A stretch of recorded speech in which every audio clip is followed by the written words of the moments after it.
Dobrze, wracamy do naszego MX Sporta. Obudowa. Szkło jest z Lexanu, więc obudowa jest świetnie wykonana jakościowo. Przyciski są wypukłe, wygodne, kontaktowe. Wygodnie się nimi operuje. Wszystko jest w zasięgu palca. Menu jest intuicyjne. Zaraz pokażę i wyjaśnię i objaśnię wszystkie funkcje, żeby nie było żadnej wątpliwości. Zaczynamy od uruchomienia.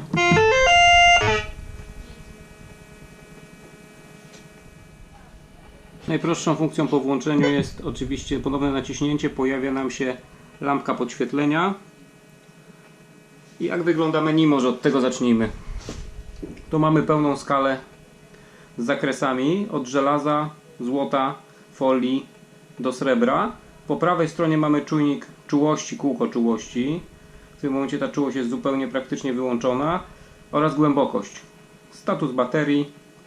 Bardzo proste, przejrzyste menu. Po środku pojawia się ID. Na dole widzimy, czy jest automatyczna opcja trackingu uruchomiona, czy nie. Bardzo to przyjemnie wygląda, bardzo przyjemnie jest to zrobione. Na szybko do menu wchodzimy w ten sposób, że tu mamy opcję track. Możemy ją przełączyć na opcję locket, czyli mamy w tym momencie pojawia się kółdeczka i mamy zapisaną zawartość gruntu, czyli automatyczny tracking zapamiętuje tą wartość, która została szczytana i tej wartości się trzyma. Jeśli została zwłaszcza źle szczytana, no to będziemy mieli problem. Można przytrzymać tą funkcję w tym momencie i pompować cewką. Ja tego nie zrobię, bo jesteśmy w pomieszczeniu i widzimy tutaj pokazywane nam są parametry gruntu i jego stopień mineralizacji na tym wyświetlaczu i jesteśmy w stanie, pompując manualnie, dopompować ten tracking po prostu i zobaczyć, jaki jest odczyt z gruntu w danej chwili, ale nie ma ręcznej możliwości kalibracji ani offsetu w tym momencie i zmieniania gruntu. Grunt jest automatyczny, z tego co jest zmierzony, spompowany ewentualnie z miejsca i do tej wartości przypisany, zatrzymany, albo dalej, tak jak mamy tracking, i to jest jedyna opcja w tym momencie osiągalna. Czyli reasumując, tracking jest automatyczny, można zablokować wartość, ewentualnie przytrzymać przyciski pompując. Widzimy stopień mineralizacji gruntu, jaki po prostu nam się pokazuje, czyli tak naprawdę faza, a wskaźnik głębokości pokazuje siłę mineralizacji tego gruntu. Tak to wygląda w skrócie. Kalibracja jest banalna, nie ma do czego wracać. Plus minus w tym momencie ustawiamy sobie wartość czułości. Overload. Jeśli jest za dużo, to jest overload i jest przeładowany. Banalna, prosta obsługa, jak w radiu, jak w analogu, to jest super. Drugimi strzałkami, które są przy znaczniku Options, czyli opcje, możemy sobie ustawiać od razu threshold, czyli sygnał wiodący. Możemy go zupełnie wyłączyć, jeśli ktoś nie lubi thresholdu, jest zupełna cisza. Jakieś słychać drobne zakłócenia, jesteśmy w pomieszczeniu, a można sobie ten threshold wyregulować do takiego poziomu, jaki nam będzie pasował. Co to daje? Słyszymy zmiany w gruncie i słyszymy, czy mamy do czynienia z żelazem, czy z innymi rzeczami. Fajne jest to, że ten wykrywacz potrafi pracować w trybie mieszanym, czyli w trybie statycznym i dynamicznym w programie Relix. O tym powiem dalej. Pokażę, jak się uruchamia programy, wytłumaczę to wszystko za chwilę. No i najbardziej kuriozalna już w tym momencie rzecz, tryb pinpoint. Trzymając pinpoint mamy w centymetrach podaną jakąś tam wartość zalegania. Namierzamy, też banalna opcja, idealnie pod kciukiem. Nie wymaga to jakichś dodatkowych objaśnień. Jak widać, urządzenie jest bardzo proste w obsłudze i wręcz intuicyjne i to jest jego bardzo duża zaleta. Dobrze, wciskając przycisk Options, czyli opcje, pierwszą rzeczą, która jest, to jest głośność, prawda? Możemy sobie tą głośność spokojnie regulować. Wybierając opcje wybieramy strzałkami, natomiast wartość opcji zmieniamy selektywnie plus minus. Głośność nie wymaga tłumaczenia. Następnie jest threshold. Ja tutaj przeszedłem do kasowania. Można skasować sobie zawartość ustawień i przytrzymać przycisk pinpointa, ale nas to nie interesuje. Threshold, tak jak pokazywałem, można od razu z poziomu głównego panelu przestawić. Jeżeli chcemy po ustawieniu jakiejś opcji i zmianie wrócić do głównego menu, to czekamy około 30 czy 20 sekund, albo wciskamy przycisk Options i on wraca znowu do menu do szukania. Tu się pojawia track, pojawiają się strzałki, on tam przekalibrowuje. Dobrze. Po thresholdzie mamy dyskryminację. To jest o tyle ciekawe, że zaraz wytłumaczę, jak zmieniać po prostu te wszystkie rzeczy w dyskryminacji, bo można zmieniać po całości, dyskryminować od zera do góry, wyciąć całe żelazo, a można używać dyskryminacji selektywnie. Za chwilę to objaśnię dokładnie, jak używamy dyskryminacji. Teraz mamy program Prospecting, więc jest o tyle fajnie, że mamy wszystkie kwadraciki po prostu wyłączone i nie ma dyskryminacji. Ok, zakładka dyskryminacji. Przemieszczamy się tak naprawdę, przemieniłem na program Coin and Jewelry, żeby to było bardziej widoczne. Przemieszczamy się w tym momencie po tej zakładce za pomocą plusa i minusa i za pomocą przycisku pinpointa wybieramy sobie, co ma być dyskryminowane, a co nie. Pojawia się na dole nam opis iron, czyli żelazo, jaki jest zakres w tym momencie tej dyskryminacji, co żeśmy wybrali. Na przykład tu jest zakres folii. Oczywiście będą tutaj też nazwy amerykańskich monet, bo jest to wersja amerykańska, nie ma wersji europejskiej. Będzie gdzieś tam się coś tam pojawiało, zinc penny na przykład, tego typu rzeczy. Czyli wciskamy sobie pinpoint i możemy sobie wybrać, jaki zakres jest dyskryminowany, a jaki nie. Myślę, że to jest fajna opcja i bardzo szybciutko się to robi w terenie.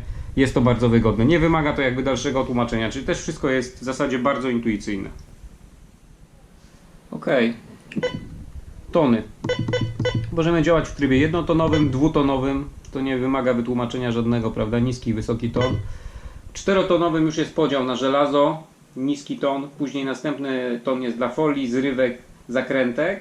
Później dla niklowych monet i najwyższy dla monet srebrnych i tak dalej. Przy 8 tonach jest to bardziej złożone, bo mamy na duże żelazo ton, niski, później nieco wyższy na małe żelazo, później następnie folia i małe złoto. Później oddzielny ton jest na zrywki, oddzielny na monety niklowane, cynk, stop miedzi, później znów następny jest na monety miedziane i mieszane i na większe monety. Dość dużo w tym momencie jest tych opcji i tryb 20-tonowy, taki multiton jak znany z XPDUS-a czy z Minelabów, to jest kwestia wyboru. Wydaje mi się, że te wielotonowe są bardziej męczące, natomiast lepiej opisują przedmiot, czyli jeśli mamy jakikolwiek skok w amplitudzie i to ID gdzieś tam skacze, to po prostu słyszymy to wyraźniej. Przy kapslach, przy takich rzeczach będzie to wyraźnie opisane i tak samo wyraźniej będziemy słyszeli kształt. To jest kwestia własnego wyboru przez szukającego i preferencji. Wszystkie te tony warto sobie przećwiczyć. W zestawie są słuchawki do wykrywacza, ja później je pokażę. No, oczywiście słuchawki na kablu, nie bezprzewodowe. Ale myślę, że tutaj producent stanął na wysokości zadania i jest wybór naprawdę niezły. Czyli reasumując, możemy w trybie jednotonowym pracować, patrzeć na wyświetlacz, w trybie dwutonowym, czterotonowym, ośmiotonowym czy 20-tonowym. Czyli każdy znajdzie coś dla siebie. No i opcja Reject Volume, czyli to jest 0 w tym momencie ustawione. Dla tej wartości po prostu nie słyszymy żelaza, gwoździa, którym machamy przed cewką. Ale jeśli chcielibyśmy te zdyskryminowane dźwięki słyszeć, to do około 70% w trybie programie Coins and Jewelry możemy usłyszeć głośność tego gwoździa. Na tym to polega. Prawda? Tu słyszymy sobie, a możemy obniżyć to na przykład na 10.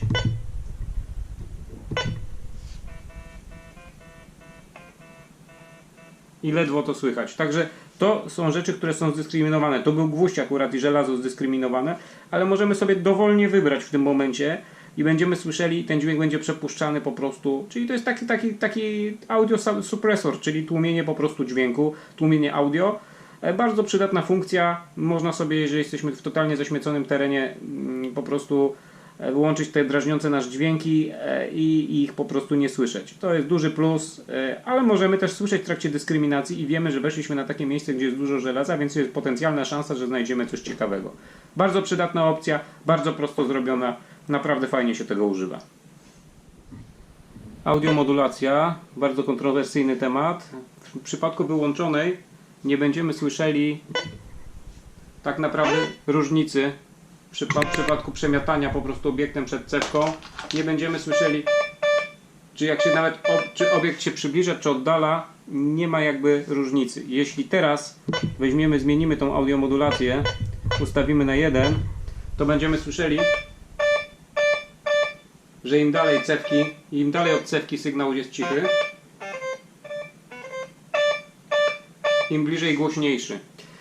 To daje nam oczywiście możliwość szukania rzeczy na głębokości. Natomiast wada jest taka, że sygnały, które będą bardzo płytko, będą wyolbrzymiane, te, które będą głęboko, będą wyciszane, będą przesterowywane i zmieniane pod pod to ustawienie. Ma to swoje plusy, ale ma też i duże wady. Większość osób tego nie używa, ja też tego nie używam. No niby rzeczywiście, jak słyszycie cichy sygnał, no to wiecie, że to jest albo mała rzecz, albo jest głęboko i w tym momencie jest łatwiej to odkryć. Niestety też łatwiej jest takie sygnały pominąć. I to jest duża wada właśnie tej audiomodulacji. Niby fajna, bo można wyłuskiwać niuanse, wyłuskiwać ciche sygnały i wtedy wiedzieć, że to jest coś głębokiego, małego, fajnego i warto się tym zainteresować. Z drugiej strony niestety ten sygnał może być na tyle usłabiony, że Wam umknie. Także ja akurat nie polecam audiomodulacji, ale jest to kwestia własnego wyboru. No i teraz doszliśmy do programów najciekawszej funkcji. Mamy Coin and Jewelry, czyli podstawowy program do monet z dyskryminacją żelaza, tak naprawdę. Następny program to jest All Metal, tego nie trzeba tłumaczyć. I następny program to jest Beach, czyli program typowo plażowy z ustawieniem Salttrack. Następnie mamy Prospecting i na samym końcu mamy High Trasha i Relicta. High Trash to wiadomo zaśmiecony, Relict jest fajny, bo jest to taki tak zwany tryb, który pracuje w trybie statycznym i dynamicznym. To jest właśnie cecha Whitesów. I jest o tyle ciekawy, że słychać kanał statyczny, oczywiście to jest mono. Później słychać kanał dynamiczny, więc to jest jakby plus duży. Tak to wygląda. To jest duży obiekt, a spróbuję teraz wziąć jakiś mniejszy. O, teraz to jest moneta, która jest... Proszę, także All Metal jest głębszy. Ja już tłumaczyłem w poprzednich odcinkach odnośnie spektry, na czym polega taki tryb mieszany, to proszę sobie do tych filmów wrócić. Ciekawa funkcja, że została zastosowana w takim wykrywaczu. Myślę, że na teren relatywnie niezaśmiecony jest dobra, dlatego że jeżeli słyszycie jakiś sygnał, All Metal sięga głębiej, kanał statyczny, więc możecie troszkę odkopać, jeśli się uruchomi dyskryminacja, możecie zidentyfikować ten przedmiot bez wyciągania i dalszego kopania. To pozwala sięgnąć tam, gdzie nie sięgają inne sprzęty, zdecydowanie głębiej. To jest spuścizna z wykrywacza MXT, na którym MX Sport jest oparty, ale bardzo fajny program. W nowym Alterze także ten program się znajduje w trybie mieszanym, tak jak już wspominałem. Także warto się zastanowić i też popróbować, jak go się używa. Teraz przejdziemy do opcji jakby dodatkowych i rozszerzonych i zaraz sobie o nich porozmawiamy dalej. Opcja Salttrack, tak naprawdę ona w programie Beach, czyli plaża, jest już domyślnie uruchomiona. Widać zresztą, że po włączeniu od razu się ten tryb jakby uruchamia tutaj, jeśli chodzi o programy.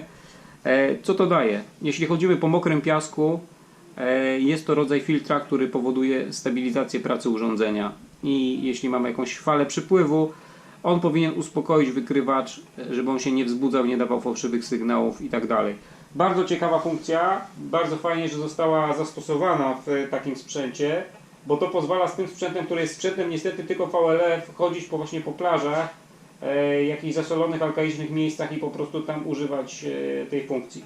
Ciekawa sprawa, zobaczymy jak to się sprawdzi w praktyce, nie mam pojęcia. Słabo wierzę w wykrywacz VLF na takiej naprawdę zasolonej i z czarnym piaskiem plaży, które są bardzo ciężkie warunki. Tylko wieloczęstotliwościowe urządzenia wytrzymują takie warunki. Koledzy tu gdzieś raportowali, że naprawdę nie jest źle i maszyna sobie zdecydowanie dobrze radzi. Pamiętam, że AT Pro też tak reklamowano, że potrafi świetnie na słonej wodzie chodzić, na słonym, mokrym piasku. Na suchym tak, AT Pro świetnie chodzi na suchym piasku, natomiast jak zaczyna się mokro, czy jest słona woda, AT Pro nie działa. Tylko że AT Pro nie ma automatycznego strojenia do gruntu i tutaj to automatyczne, ten tracking jest, więc to daje przewagę. Nawet GoFind, który miał automatyczny tracking, jest zwykłym VLF-em, świetnie sobie radził na plaży. Dawało się naprawdę przy zaciśnięciu zębów i założeniu, że jest słaba identyfikacja, naprawdę go używać. Frek, czyli frequency offset, to jest do przesuwania częstotliwości. Nie wiem ile mamy zakresów, 7. Mamy 7 zakresów, jeśli mamy jakiekolwiek zakłócenia EMI, coś nie pracuje nam nierównomiernie, coś nam pulsuje, jakieś piki się pojawiają na wyświetlaczu. Używamy tej opcji, żeby po prostu przestroić trochę częstotliwość i ominąć zakłócenia. Jeśli inny po prostu wykrywacz, który pracuje obok, na przykład taki sam MX Sport wchodzi na tą częstotliwość, to można spokojnie sobie to przesunąć. Do tego to służy, to chyba nie wymaga większych objaśnień. No to banalna sprawa. To jest jasność podświetlenia wyświetlacza. Fabrycznie jest na 3, też nie wymaga większych wyjaśnień. Tu możemy sobie zmienić na wartości metryczne, jeśli chodzi o pinpoint, metric albo inches. Też banalnie prosta sprawa. No i ostatnia opcja resetu w tym momencie do wartości fabrycznych. Teraz zostało wszystko zresetowane. Jak przejdziemy do opcji, proszę bardzo, to są wartości metryczne. To są wszystkie funkcje w skrócie, ale jeszcze zostały funkcje, które są przypisane do trybu All Metal i zaraz je wyjaśnię i pokażę. Jesteśmy w trybie All Metal, taki jest wybrany program. Fajnie jest to o tyle, że mimo że jesteśmy w All Metalu, to cały czas ID jest pokazywane na tyle, ile jest w stanie osiągnąć po prostu układ dyskryminacji, ale zmieniają się opcje. To znaczy, Saltrack zostanie, frekwencje zostanie, światełko metryczne, to są wszystkie rzeczy, które zostają, ale pojawia się SAT i to jest opcja, przy której warto się zatrzymać. Co to jest SAT? Self-Adjusting Threshold, czyli funkcja, która polega na tym, jak szybko jest kasowany automatycznie threshold po przejściu przez obiekt w trybie statycznym i to pozwala na to, żeby w zależności od zaśmiecenia i wielkości obiektów dobrać sobie po prostu tą opcję, jak szybko tryb statyczny odświeża w przypadku małych, większych rzeczy, dostosować sobie do wielkości znalezisk, których będziemy szukali.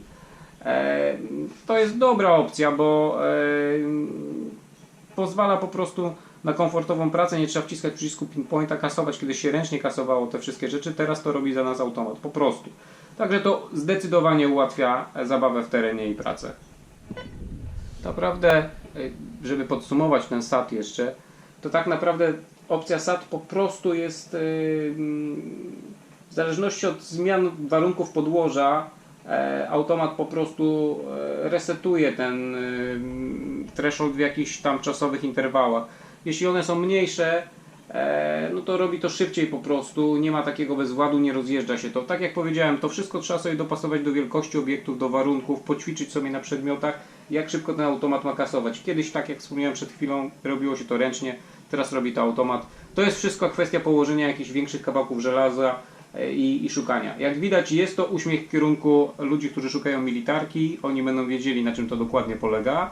Inni będą musieli poćwiczyć, natomiast no, MX Sport jakby jest bardzo uniwersalnym urządzeniem i zobaczymy, czy ta uniwersalność nie będzie strzałem po prostu w kolano. Opcja Iron Grant, ta opcja po prostu jest uruchamiana na jedynce. Ona pozwala w programach Prospecting Relic i All Metal dodatkowym dźwiękiem rozróżniać metalowy przedmiot. Upewniać nas, że to jest metalowy przedmiot. Zobaczmy, jak to będzie teraz wyglądało. Wyłączymy, zobaczymy, jak będzie sygnał dawał gwóźdź. A teraz wejdziemy w te opcje.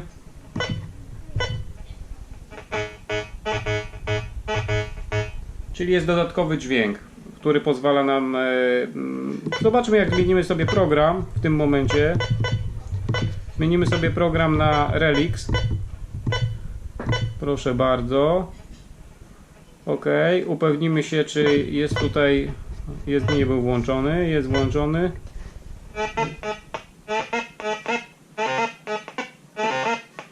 No tak, słyszymy dodatkowy dźwięk. Pewnie jak go dezaktywuję. No ciekawa opcja, a weźmy sobie kapsel. Kapsel jest już przełamywany, ale jak dodamy tą opcję, no tak, słychać, że to jest kapsel. To jest ciekawa uwaga, czyli to jest po prostu dodatkowe wzmocnienie sygnału żelaza, takie zakłócenie, które po prostu podkreśla, że jest to na pewno element żelazny. Tak jak na krawędziach zawsze opada niski ton. To jest ciekawa opcja. Możliwe, że to nam będzie pomagało w poszukiwaniach, przynajmniej w tych trybach All Metal, Relic i Prospecting. Ciekawa sprawa. No i ostatnia funkcja dostępna w programie Relic, All Metal czy Prospecting, VCO On, to jest opcja modulowania po prostu dźwięku przedmiotu. Co taka opcja daje tak naprawdę? Natężenie wzrasta, kiedy się zbliża do cewki, do znaleziska, maleje, kiedy oddalamy. Dlatego, że w tych wszystkich trybach jest ten tryb statyczny i tak naprawdę ona działa w kanale statycznym po prostu. I pozwala nam lepiej określić kształt przedmiotu. To jest przypisane do po prostu modulacja dźwięku, jest przypisane do kanału statycznego. Tak jak w trybie pinpoint.